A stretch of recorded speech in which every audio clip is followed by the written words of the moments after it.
Women bring their own perspective to the development process,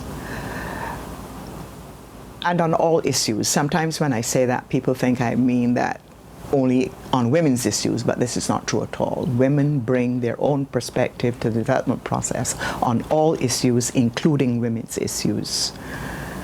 And without that women's perspective coming to it, the whole has been impoverished for years and years. In our lifetime, of course, now this is changing. There is still a very high level of invisibility of women in trade in goods, and also, particularly nowadays, trade in services.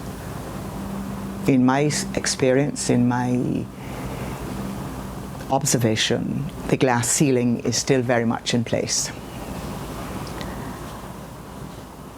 I would like, however, having said that, to applaud an organization which is just 1 year old this month, I think, the Women Entrepreneurs Cooperative Society Limited.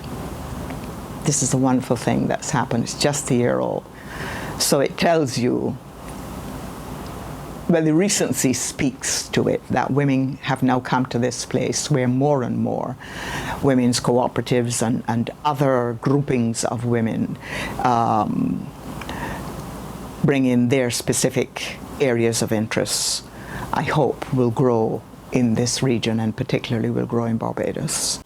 I think it must have been a shocking thing for Barbadians, and particularly Barbadian women, to hear last year. And there was a lot of talk about the fact that in the United States, women do not have equal pay for equal job, equal labor expended. And I smile when I hear that. It tells us that we were a good few, not light years, but many, many years ahead of the United States in that respect. But like I say, even so, the work that is done within the home is still not having a wage attached to it, or even a recognition that it is work in that sense. It adds to the process. Today, the Great Recession, as it's now being called, has forced women into higher unemployment, and we're seeing that here in Barbados as well. We're living in a community here where the vast majority, I can remember the time when it was like 72 or 73% of households were headed by women. The majority of mortgages in Barbados are held by women. Many women in Barbados, especially if they're working in the informal sectors, don't have, well, they do have access to national insurance, but they don't join the scheme, which is a pity. Every penny counts. Life is uncertain when you're in the informal sector. You may get business today, you may not get business tomorrow. It is not something that you can say, this is how much I earn at the end of every week. But interestingly, I have found that more women have become entrepreneurial because of the recession. It's not entirely unexpected, because this is what they've always done. When you get to what we call hard times, women have always found ways and means to turn to other entrepreneurial, they wouldn't think of it in that way, but it is, of supplementing the family budget. But there are a lot of women who are disadvantaged in that respect. Trade did not do well, and I'm going now to the international, in respect of the MDGs, and especially the MDG 8, which spoke to developing a global partnership, a partnership for development. The Doha agenda, it's been on pause for many, many years. Some said that it was dead. I've never given up on it. And I was encouraged that the Secretary General of the World Trade Organization, has insisted that it is on his agenda. But in that global partnership for development, like I said, very little. A lot of promises were made, the usual pledges by the more developed countries and by the first world economies, but very little came of it. The special needs of the SIDS, and we were very much a part of that, the first SIDS conference having taken place in Barbados. And the small vulnerable economies, we had to fight for that status for many, many years in Brussels as a member of the African, Caribbean and Pacific group of states. The UN decided that you were either, they had their classifications and you fitted into either one or the other. And we had to make a special case for small vulnerable economies, and we fall into that category. Not much addressed, if at all. Like I said, countries talk about and they go to big meetings at great expense and make pledges, promises, no delivery. No delivery. The new post-Millennium Development Goals, we have now a trans-Pacific and a transatlantic trade partnership presently under negotiation.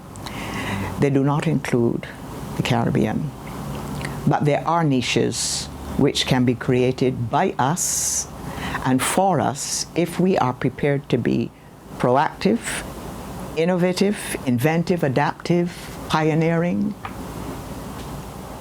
If we're prepared to do those things and don't wait for somebody to say, I have an idea, can I discuss it with you? Why can't we the ones who are saying, I have an idea, can I interest you?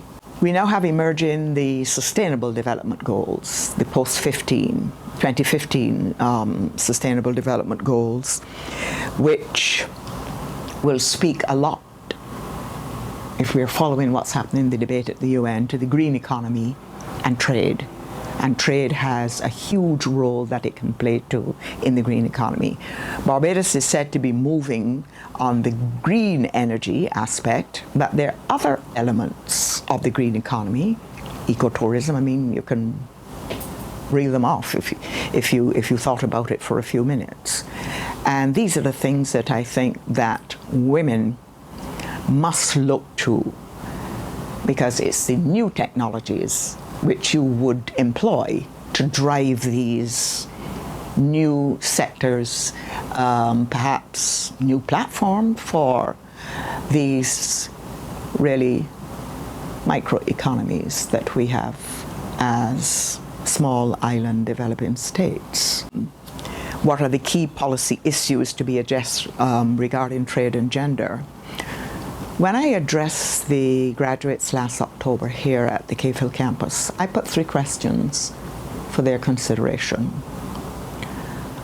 And I'll repeat them here. How seriously are we examining the skills gaps, both in the public and the private sectors in our region? And we have to speak of the region. Is our post-secondary education system positioned to produce the talent needed to improve our competitiveness? The business community is the driving force behind trade. Governments don't trade. Governments are there. There are only 2 things that you do in the Parliament of Barbados and most of the parliaments in the Commonwealth. You pass laws and you levy taxes. We know about both of those. But that essentially is what a parliament does. Beyond that, in what is now, in my view, postmodern Barbados, postmodern Caribbean, governments must now be facilitating more and more and sitting down and talking to the business and the productive sectors as we call them. What do you want from us? How can we provide? How can we upgrade? What kind of a workforce are you seeing for 2030, for 2050? I tend to be a 50-year person. What I planned to do when I was a minister of government, I always looked 50 years ahead. We're very fortunate that we've developed something called the social partnership. And I hope that people do not forget that it came out of a recessionary period as well, when the private sector and the trades unions of this country said to the government, you are not going to be able to do this on your own. We need to talk. And it was a very powerful thing. When I traveled abroad and I spoke about it, people would open their eyes in shock because it doesn't exist anywhere else that I'm aware of. Wherever I went, particularly to the Inter-American Development Bank, and the then president of the bank, whatever meeting I was in and he was there, he would always be saying, tell them about the social partnership of Barbados. He was greatly energized and excited by it. And we have to get back to that place, because the inequalities which still exist in respect of trade and gender are beginning to find firmer footing within the social partnership, and from that other things will blossom. And the way forward for women, and particularly those women who want to become more and more entrepreneurial, those women who need to be now the architects of removing the glass ceiling altogether, and that can happen very quickly if we put our minds to it, then the governments have to be, and talking to the private sector and particularly to the university, the training and teaching institutions. What is it that you want for the next 20 years? What do you want for the next 5 years? And it can be done. I was in the Ministry of Education when the Samuel Jackman Prescott Polytechnic was completed and opened. It's not expanded. And that was the 1980s, the early 1980s. Post-secondary is key now. Services is the way forward for all of us. And there's a great deal of opportunity there for women. And I think that more and more as the trade, women in trade, and this new up-and-coming, what I call the digital generation, those who are born in this century, they're going to be much challenged if they don't have the skills. And we can deliver on that. We've done it before. We've done it before, and we must be doing it again. The Caribbean is going to face serious challenges in meeting the additional demand for skilled labor if we don't move in that direction as well. It is not all intellectual work. Services, a lot of it is what you do with your hand, what you do with your bodies. So that's how I am seeing the way forward.